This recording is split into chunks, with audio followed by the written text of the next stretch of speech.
अंतर्राष्ट्रीय प्रसंगों से जुड़े कार्यक्रम दुनिया इस हफ्ते के रविवारीय विशेषांक में आपका स्वागत है। मेरा नाम है नील। इस कार्यक्रम में हम अंतर्राष्ट्रीय राजनीति और उसके प्रभावों के बारे में आपसे बातचीत करते हैं ताकि वैश्विक खबरों से जुड़ी आपकी जानकारी समृद्ध रहे। आज फिर एक ऐसी ही खबर का विश्लेषण करेंगे और आज के खास एपिसोड में बड़ी खबर के अलावा दूसरी खबरों पर भी बात करेंगे। मगर पहले बात बड़ी खबर की। ऊर्जा हमारे जीवन की अहम ज़रूरतों में से एक है। ये हमारी ज़िंदगी पर कितना असर डालती है, इसका अंदाज़ा इसी बात से लगाया जा सकता है कि कच्चे तेल की कीमत बढ़ने या घटने से ही दूसरी चीज़ों की महंगाई का स्तर बढ़ने या घटने लगता है। ओपेक प्लस देशों के हाल में लिए गए एक फैसले से हमारी रोज़मर्रा की ज़िंदगी में फिर मुश्किलें आने वाली हैं। असल में दुनिया के कई बड़े तेल उत्पादक देशों ने बीते दिनों तेल उत्पादन में कटौती का ऐलान किया। खबर के मुताबिक इसमें प्रतिदिन 16 लाख बैरल की कमी की जाएगी। इस घोषणा के बाद से ही अंतर्राष्ट्रीय तेल बाजार में उथल पुथल का दौर जारी है। इसके बाद बाजार में कच्चे तेल की कीमत में भी उछाल देखने को मिला। सऊदी अरब, इराक और खाड़ी के कई अन्य देशों ने प्रतिदिन तेल उत्पादन को 10 लाख बैरल तक कम करने का ऐलान किया है। खाड़ी से बाहर के तेल उत्पादक देश भी इसमें कमी लाएंगे। असल में ओपेक समूह के देश कोई भी फैसला मिलजुल कर ही लेते हैं, इसलिए माना जा रहा है कि सभी देश तेल उत्पादन में कमी लाएंगे। मगर सवाल है कि ऐसा क्यों? 16 लाख बैरल की कमी बहुत बड़ी कटौती है। ऐसे में ओपेक देशों का एक कदम किसी बड़े बदलाव का आगाज तो नहीं है, ये एक बड़ा सवाल है। इससे इतर अमेरिका और चीन के बाद भारत कच्चे तेल का तीसरा सबसे बड़ा उपभोक्ता है। ऐसे में सवाल है कि ओपेक देशों के इस कदम का भारत पर क्या प्रभाव पड़ने वाला है। तमाम सवालों पर आएंगे, लेकिन सबसे पहले ओपेक समूह के बारे में जान लीजिए। ओपेक और ओपेक प्लस दुनिया के तेल निर्यातक देशों के संगठन हैं। Organization of the Petroleum Exporting Countries को ही संक्षेप में ओपेक कहते हैं। ओपेक का मुख्यालय ऑस्ट्रिया की राजधानी वियना में है। 1960 में इराक की राजधानी बगदाद में इसकी स्थापना हुई थी। Iran, Iraq, Kuwait, Saudi Arab और वेनेजुएला इसके संस्थापक सदस्य देश थे। इसके अलावा UAE, Algeria, Angola, Equatorial Guinea, Gabon, Libya, Nigeria और कॉन्गो इसमें शामिल हैं। मतलब कुल मिलाकर 13 देश ओपेक के सदस्य हैं। इन 13 देशों के अलावा 10 और देश हैं जो तेल का निर्यात करते हैं। इसमें रूस, Azerbaijan, Bahrain, Brunei, Kazakhstan, Malaysia, Mexico, Oman, दक्षिण सूडान और सूडान शामिल हैं। ये 10 देश ओपेक के 13 देशों के साथ मिलकर ओपेक प्लस समूह बनाते हैं। इस समूह का गठन 2016 में हुआ था। ये संगठन दुनिया भर में तेल की कीमतों को नियंत्रित करते हैं। दुनिया में ऊर्जा के बड़े ठिकानों पर इन देशों का नियंत्रण है, जिससे आप इन समूहों की ताकत का अंदाजा लगा सकते हैं। इन देशों की मर्जी के मुताबिक दुनिया में तेल की कीमत बढ़ जाती है या उसमें गिरावट आ जाती है। अभी जो कदम ओपेक समूह ने उठाया है उसके बारे में हम यही कह रहे हैं कि इससे तेल की कीमत में उछाल आ सकता है। आप याद कीजिए, जब रूस ने यूक्रेन पर हमला किया तब कच्चे तेल की कीमत आसमान छूने लगी थी। युद्ध के चलते कच्चे तेल की कीमत $130 प्रति बैरल तक हो गई थी।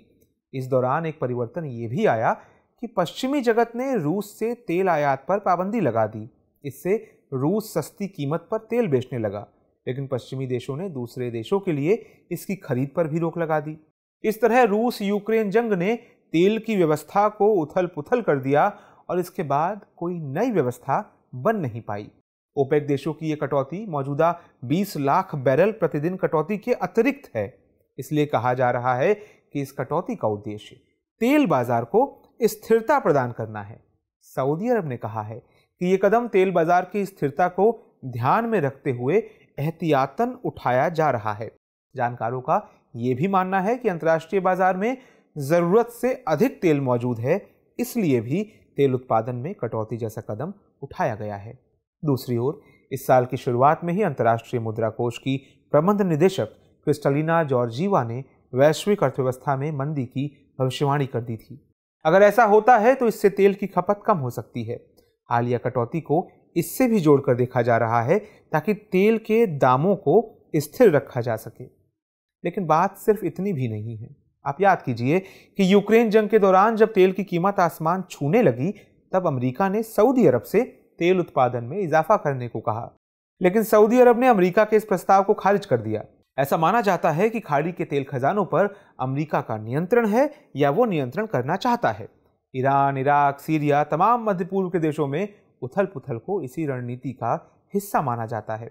अमेरिका हमेशा ही इन उत्पादक देशों पर तेल उत्पादन के लिए दबाव बनाने की कोशिश करता है और वो इसमें सफल भी रहता था। लेकिन कई खाड़ी देशों के इस फैसले को नई अंतर्राष्ट्रीय तेल व्यवस्था को स्थापित करने के तौर पर देखा जा रहा है। सऊदी अरब, इराक, कुवैत और अन्य देशों ने किसी भी देश की परवाह किए बिना तेल उत्पादन में कटौती का ऐलान किया है। पश्चिमी देशों के बारे में थोड़ा भी सोचे बिना इन देशों ने इतनी बड़ी घोषणा कर दी है। 16 लाख बैरल प्रतिदिन की कटौती का एक तरफा ऐलान कर इन देशों ने साफ कर दिया कि अब वो किसी के भी दबाव में नहीं है। दूसरी बात यह भी है कि हालिया वक्त में अमेरिका का स्ट्रेटेजिक रिजर्व बेहद कम स्तर पर है, यानी रणनीतिक तेल भंडार में तेल की भारी कमी है। इसे सामान्य स्तर पर लाने के लिए अमेरिका को बड़ी मात्रा में तेल की जरूरत है। अब ऐसे मौके पर अगर तेल की कीमत बढ़ती है तो ये अमेरिका के लिए किसी झटके से कम नहीं होगा। जाहिर है अगर तेल के दाम और बढ़े तो अमेरिका का खर्चा और बढ़ जाएगा। इससे भी पता चलता है कि उत्पादन कम करने का मतलब है कि दुनिया में एक नई अंतर्राष्ट्रीय तेल व्यवस्था का जन्म हो रहा है। इस कदम को तेल के बहाने भू राजनीति के तौर पर भी देखे जाने की जरूरत है। असल में रूस ओपेक समूह में बड़ी हैसियत रखने वाला सदस्य है। दूसरी ओर अमेरिका चाहता है कि उत्पादन बढ़े ताकि तेल की कीमत में कमी आए, मगर अमेरिका की लाख कोशिशों के बावजूद तेल उत्पादन में इजाफा नहीं हो सका। ऐसे में ओपेक समूह के कटौती वाले कदम को अमेरिका पर दबाव बनाने की कोशिश के तौर पर देखा जा रहा है। अब आखिरी सवाल कि भारत पर इसका क्या असर पड़ने वाला है। जैसा कि हमने पहले ही बताया कि भारत तीसरा सबसे बड़ा तेल उपभोक्ता देश है। भारत अपनी जरूरत का करीब 85% कच्चा तेल आयात करता है। भारत जिन देशों से तेल आयात करता है उनमें से ज्यादातर ओपेक प्लस के देश हैं। ऐसे में तेल उत्पादन में कमी के फैसले से भारत सीधे तौर पर प्रभावित होगा। कम उत्पादन के चलते तेल की कीमतों में इजाफा होगा। ऐसा माना जा रहा है कि उत्पादन में कटौती से कच्चे तेल की कीमत में $10 प्रति बैरल तक की वृद्धि हो सकती है। आयात बिल बढ़ने से न केवल मुद्रास्फीति बढ़ेगी और चालू खाता घाटा और राजकोषीय घाटा बढ़ेगा, बल्कि डॉलर के मुकाबले रुपया और अधिक कमजोर होगा। हालिया समय में भारत ने रूस से अपने आयात में काफी वृद्धि की है, इसलिए इस नए फैसले से भारत सीधा प्रभावित होगा। तेल की सप्लाई में कमी के ऐलान के बाद अब भारत समझौता कर चुके ओपेक देशों से कितना तेल ले पाएगा, ये भी एक बड़ा सवाल है।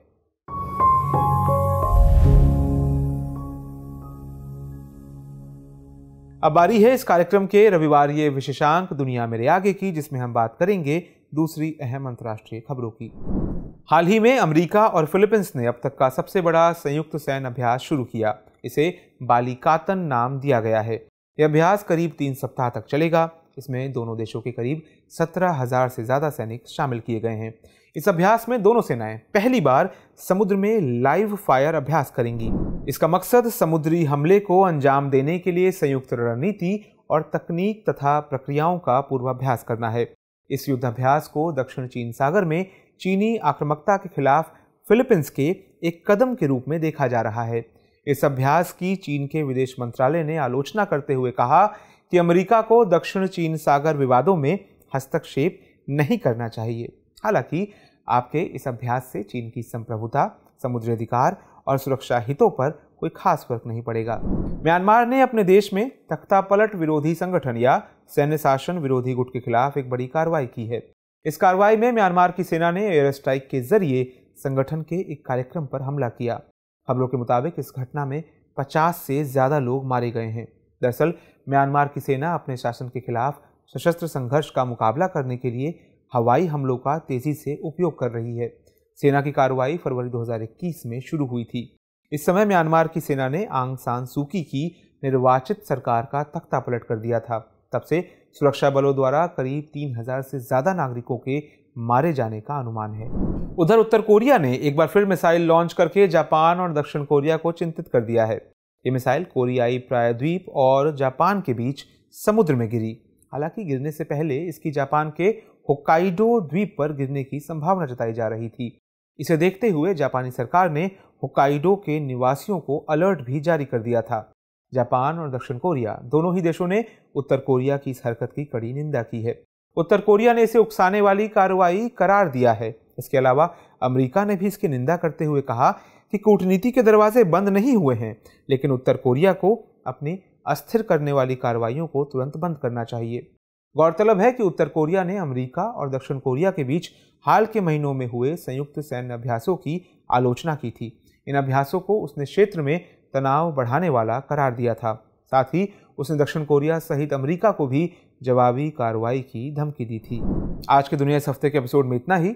जाने से पहले नोट कर लेते हैं आज का सवाल है, कच्चे तेल की कीमत में वृद्धि से भारत पर पड़ने वाले प्रभावों की चर्चा कीजिए, प्रभाव की व्यापकता के कारण भी बताइए। हमारा कार्यक्रम आपको कैसा लगता है और इसे लेकर आपके क्या सुझाव हैं, कमेंट करके हमें ज़रूर बताएं। हमें आपकी प्रतिक्रिया का इंतज़ार रहेगा। नमस्कार।